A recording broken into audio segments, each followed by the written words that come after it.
Right, welcome, ladies and gentlemen, to NLTV Series 2, Episode 11. That's right. 11th episode, Kenina Horror. So tonight we shall be meeting the CEO, Naomi Dickson, of JWA, Jewish Women's Aid. We also have a chat with the rabbi at Southend-on-Sea in Westcliff, Rabbi Hyman, and his dog. He made an appearance. Yes. And we wish Mazel Tov to family Graham, who would be celebrating their bar mitzvah of their dear son this Shabbat in Shul, but that took place before the lockdown. So we wish you Mazel Tov, and we'll show you a bit of footage from that Simcha. So, Rabbanit, what's news? Yeah, so we just, this past Shabbat, it was a Jewish Women's Aid Awareness Shabbat. We talked about different days that bring awareness, right? We had the mental, we're going to have the mental health Shabbat, but we had the AJEC Shabbat. Then there's different days. There's the anti-bullying week, and then there's days of remembrance. We mentioned World Toilet Day on Thursday. That's right. And also Tuesday, I found out from my sister-in-law's World Premature Day. So people who had premature babies. So, people want to raise awareness, so they make days for things. This past Shabbat was Jewish Women's Aid, raising awareness about domestic abuse. I do believe in their cause. So let's go over to Naomi Dickson and see what she has to say about JWA. So welcome, Naomi Dickson from Jewish Women's Aid on NLTV. Thank you very much for having me. It's our pleasure. So, Naomi, what is Jewish Women's Aid? Can you tell us a little bit about what services it offers? What it's all about? Absolutely. So, firstly, thank you so much. It is just such a privilege to be here on your TV channel. Jewish Women's Aid's been up and running in the Jewish community for 30 years. We work nationally and we're based in North London, and we're here to support any woman who is Jewish, who is experiencing domestic abuse or sexual violence. And the way that we do that is we support them through a whole host of different services, including a helpline, advocacy support, advice around welfare benefits, legal aid, legal interventions, emergency accommodation, counselling, and we also have therapy for children. And at the moment, we're working with around 700 to 750 women each year. So it's incredibly busy, and that number's almost doubled in the last 5 or 6 years. So, that tells us really that the Jewish community is not exempt from domestic abuse, and there is a lot going on. And as our profile raises, more women get in touch with us. And then running alongside our frontline services, we also have what we call our prevention strands. So we go into Jewish secondary schools, and we go onto campus and we talk to students about abusive relationships and about healthy relationships, and about consent. And we talk to them about case studies, and we ask them to look at spotting the signs of abusive relationships, and we help them to be able to support each other. We give them the tools to be a good friend, and to signpost into our service or other domestic abuse or sexual violence services. And we also run a lot of training for professionals in the community, and through that we've managed to reach a lot of rabbis and teachers and medical professionals, and all of that is to give them the skills to identify domestic abuse and to signpost women to our services. Wow, amazing. Really unbelievable amount of work that you're offering. Why is there specifically a Jewish Women's Aid? Well, that is a question I get asked a lot, actually, because there are a lot of mainstream domestic abuse services, and they're all overseen by Women's Aid, which is a big national federation. But what we know in the domestic abuse sector is that it's incredibly hard for women to seek support and to come forward when they need help. And actually, having specialist services like Jewish Women's Aid means that we've got an understanding of the community and the culture and the faith, and the infrastructure that Jewish women live within. And it gives them a really soft landing. So when they talk to us, they don't need to explain that they want to carry on living, for example, in Northwest London. They don't need to explain that they need kosher food, or they want their children to go to a Jewish school, or that actually they might see their, abusive partner's family on the street nearby. We understand all of that. And actually that experience is borne out in other specialist agencies that work in small communities, and they tell us the same things. And that understanding means that we also realise that whilst faith and culture and religious law and practice can be a tool of abuse, sadly. Sometimes it's also a source of comfort for a lot of the women who we work with, and a lot of them say to us, well, actually, I want to stay within the religious framework, can you help me to do that? And we can, because we understand it. Wow, that definitely is an important factor. And so this past Shabbat, we had the awareness of Jewish Women's Aid. Is there a specific need that you felt necessary for Shabbat to be dedicated to this organization? Yeah, absolutely. I mean, each year we mark the Shabbat, and it coincides with the United Nations International Day for the Elimination of Violence Against Women. And what we found over the years is that the more community leaders and rabbis stand up and speak out about domestic abuse, and the bigger the platform that we have, the more people in the community understand that actually women like us and like our families and friends can be affected by domestic abuse, and they can reach out for support. And what we've seen every year after rabbis speak out and shuls get on board and put information about Jewish Women's Aid in their newsletters is that we have an influx of women contacting us because they feel brave enough to pick up the phone, because actually the abuse they're experiencing has been acknowledged. Wow, amazing. I'm sure that there's also like a stigma around it. Does one even realize they're in a situation of abuse, and how can they identify that they are in one? That's a really hard one, because what we know is that nationally, quite often it takes women about 9 years to pick up the phone to a domestic abuse service for support. And in our community, the women that we've been working with, it takes them about 11 and a half years. So there's an extra 2.5 years of abuse. And every incident of abuse can be incredibly dangerous. And we know that abuse escalates over time.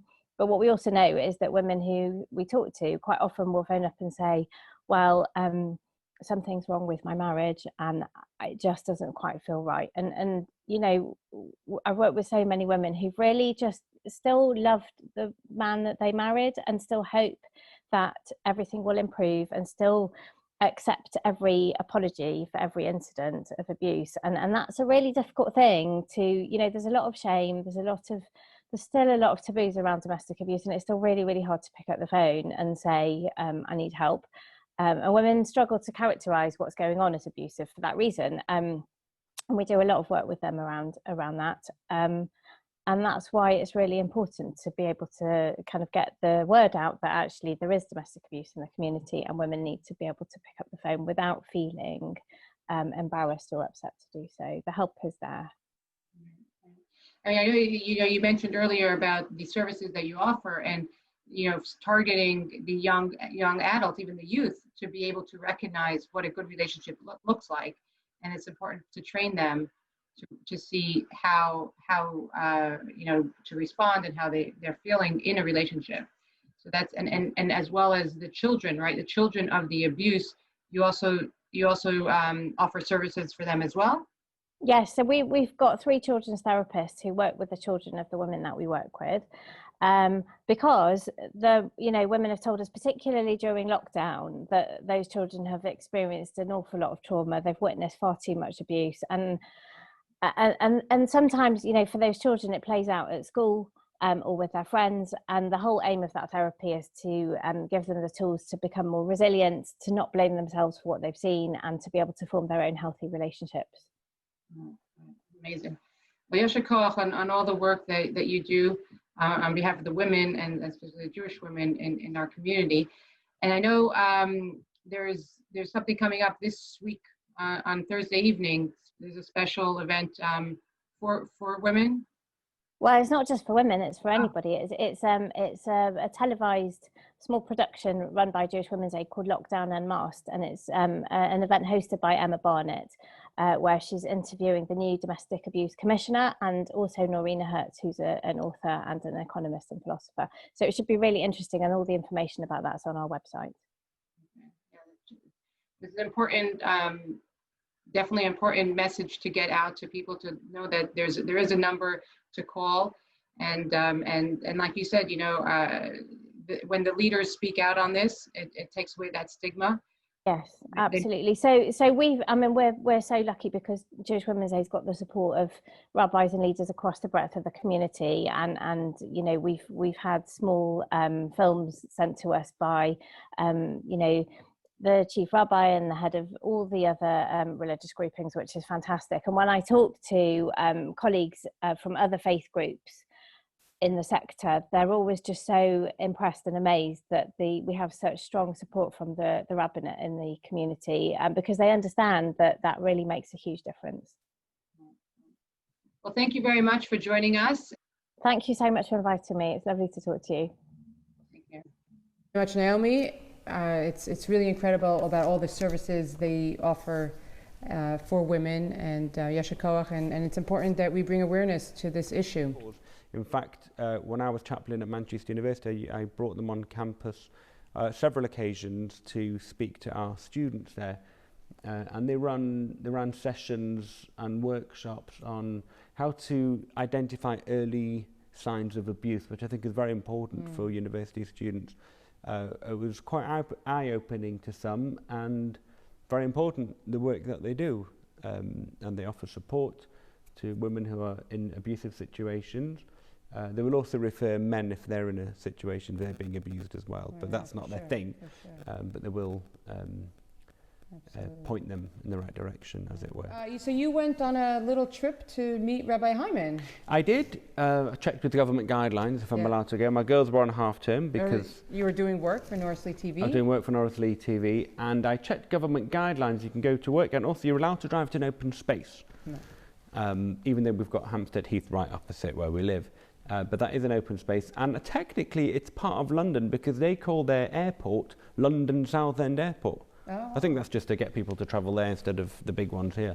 But you went to do some research, right? Because recently there's a new shul being built? There's a new shul. I tried getting hold of a member of the Hasidic community, but that's still coming. So watch this space for another week. They're growing. So a lot of Hasidim moved over from Stamford Hill because they're bursting at the seams there. So they're growing exponentially, the community there.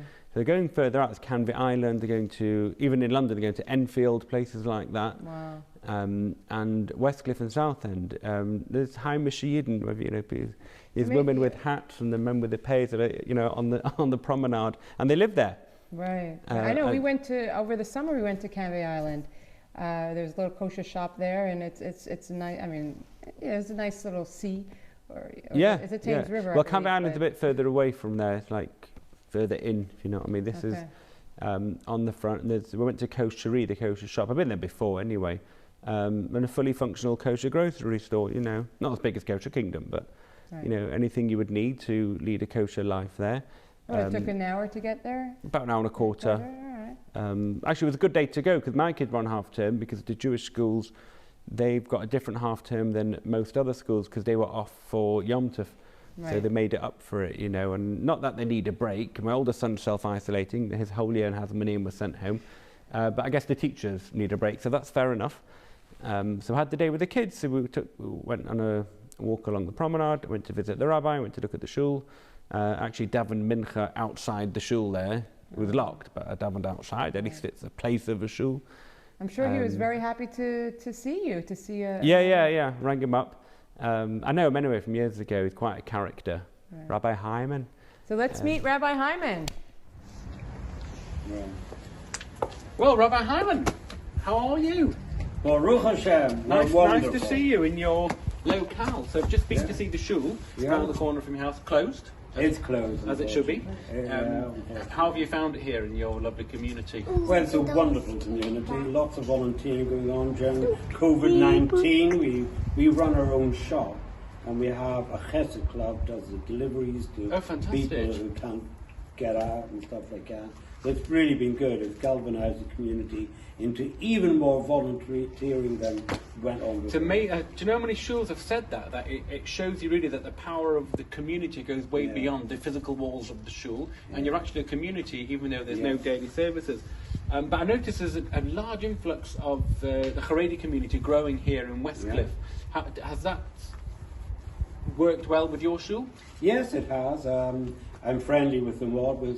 Having learnt in yeshivas and speak Yiddish, I can read with them. There you go, yeah. Oh, no problem. They speak Hasidic Yiddish, I speak a Litvish Yiddish, but we're fine. I mean, when we first moved in, a group of Hasidim came along and came to the house for l'chaim and stuff Nice. like that. It's all interesting. I bet they love you. Well, they love the dog as well. The dog, little Benji's Benji, like, where's he? Benji's like, Benji, come. He's like the Hasidic Rebbe here to them. All the Jewish kids, dog. all the kids know him.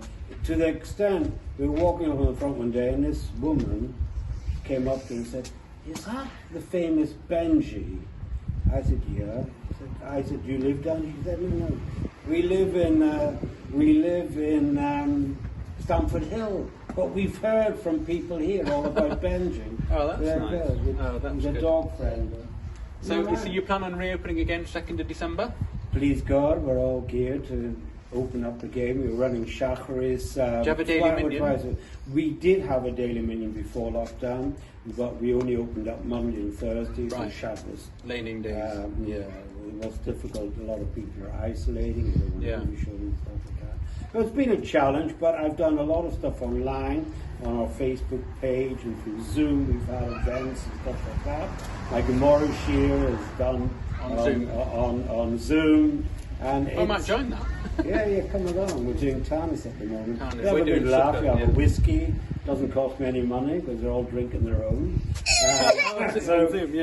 it's going very well. And then during the lockdown on March the 30th, I started phoning around with members of the community. Right. And this week I just finished 540 something members. Yeah. How many members? 540 something members I have phoned since March. So How many members did you say you've got here? 540 something Oh, there's Benji. families. That's Benji. Oh, that's Benji. 530 families, and you're in touch with all of them? I've been in touch with all of So them. can we just walk around there? I want to get the shul in the background. Yeah, absolutely. Let's get soaked. I thought the sun always shines here in Westcliff. Well, it does. It's a microclimate, they call it. There's a shul up there. Finchley Road Shul. It's got a long history, the community. It's been around since the 1800s, the community.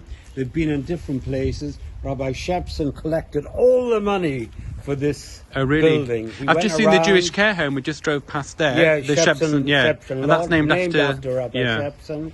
That's a residential. It's a day centre, but the day centre obviously is closed at the moment. Yeah. But please God, after we get over this COVID-19, we'll be back in there. So I would go regularly in there and see the people at various occasions during the year.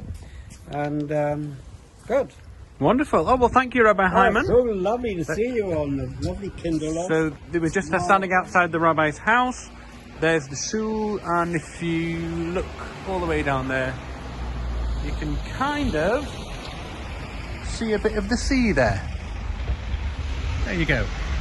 NLTV, live, Westcliff on It was Sea. good to see him. Yeah, and it's also nice to see how they get on really well with the new influx of the Hamish community, of the Frum community that are moving there, and they work very well together. I think there were a bit of politics at the beginning with the building, etc. There always but is. Yeah, but I think that's They it's all sorted that one amicable, out. and they support each other, which is really, really wonderful. It's a Kiddush Hashem to see, actually. Besides the Hasidim, there is a Jewish, it's a very small community there. Yeah, he mentioned, he said it a few times, Right. 530, 40 Right. members Families, there. right. So that's quite, yes, it's a Yeah. good number. So that's And it's a good. nice place. It's an hour and a quarter from here, so I've actually been there quite, since we moved to London, that's like our go-to place, you know. Even in summer I was going there just in the evening, you know, walk along the promenade, come back. We used to live at the promenade, you see, in St Right, Anne's. right. You lived at the promenade. We love the seaside. It's just fresh air, free, you know, clear your mind and But you your don't brain. go in the water. The water's too cold. No, not at night. In the summer, during the day, we did to the kids. Okay. So with the Hasidim there, Very nice. That's kosher great. mikveh. So another item to go visit during maybe the holiday season. Yeah, it's not far. If you, the A127, the South End Westcliff Arterial on Road. Sea. Yes, lovely. And so we have another bar mitzvah this week.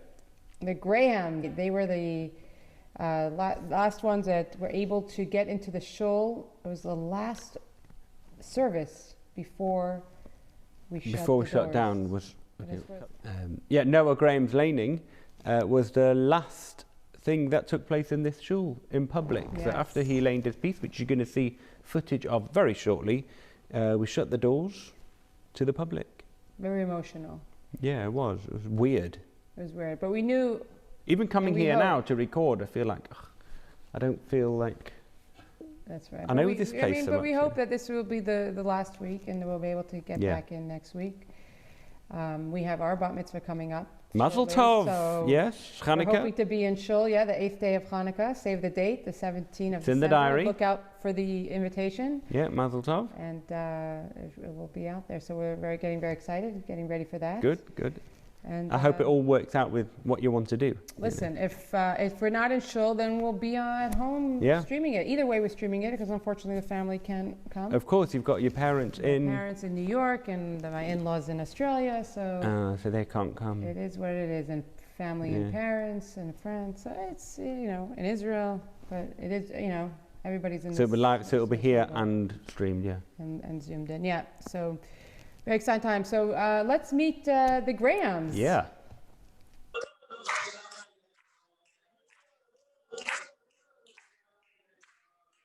והנה שם שלושה עדרי צאן רובצים על ההר כי מן הבאה ההיא ישקעו עדריהם באבן גדולה על פי הבאה ונאספו שמה כל עדריהם וגללו את האבן מעל פי הבאה וישקעו את הצאן וישבו את האבן על פי הבאה למקומו וישכנו הצאן עודנו מדבר עמם ואכל בה עם הצאן אשר אביה כי ראה היא ויהי קשה ראה יעקב את רחל ולבן אחימו וצאן לבן אחימו ויגש יעקב ויגע את האבן מעל פי הבאר וישק צאן לבן אחימו אלה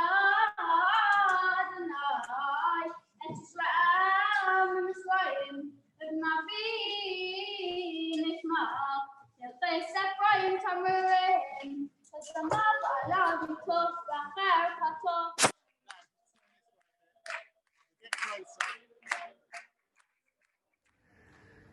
Okay, so here we have family Graham.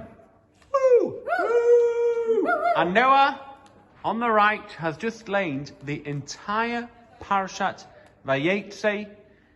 And he didn't just lane it, he laned it phenomenally. And who was his teacher? By a show of hands, who was his teacher? Well done. I feel particularly very inspired right now by a boy who learnt his Sedra from his father and his Haftarah from his brother. Would you like to say something? Come on. I was going to say, how long did it take you? Noah, it didn't take, it took quite a long time. Well, yeah, but he was a very fast learner. He's a fast learner? Were you a good teacher? I would hope so. Not Noah. You know, for a bar mitzvah boy to learn from his 15-year-old brother is something very inspirational, and it's something you all can do here at Norwich Lee. You can all do it. Am I right? Yeah. Just need time and a lockdown. Lockdown's the key to teaching. Well, here we are again. You know. But Mazel Tov, would you like to add anything to, first of all, I'm very impressed by the fact that you were told in very short notice that it wasn't going to happen on the day itself, and you suddenly put together a program to do it just before the lockdown. This was the last service in the shul before the lockdown, and it was just phenomenal, together with Chazan Avrami, Rabbi Frieden, myself, and yourself, your family, which is absolutely phenomenal. So Mazel Tov to all of you. To all your family. Thank you so much. Thank you. No. Hello, everyone. That's it. Thank you for joining. Thank you. And on behalf of Thank you to the shul. They have been, when we found out it was lockdown and that, he wasn't going to have a bar mitzvah, the shul, Avrami, you, Rabbi Freeman, everyone has been, all the staff has been out, Sharon Drucker, everyone has been outstanding. So massive, Mark Gould, massive thank you. Thank you. We really appreciate making his Simcha special. And a big Mazel Tov from all of us to you. Mazel Tov! Mazel Tov. Oh,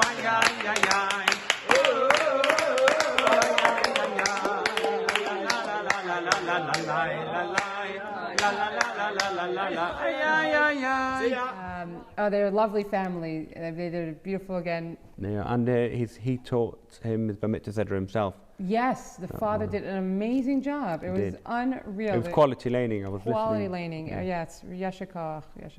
Yeah, so mazel tov from all of us at Norris Lee. And that's it this evening. Thank you for tuning in to NLTV. And it's good night from me. And good night from her. Thank you.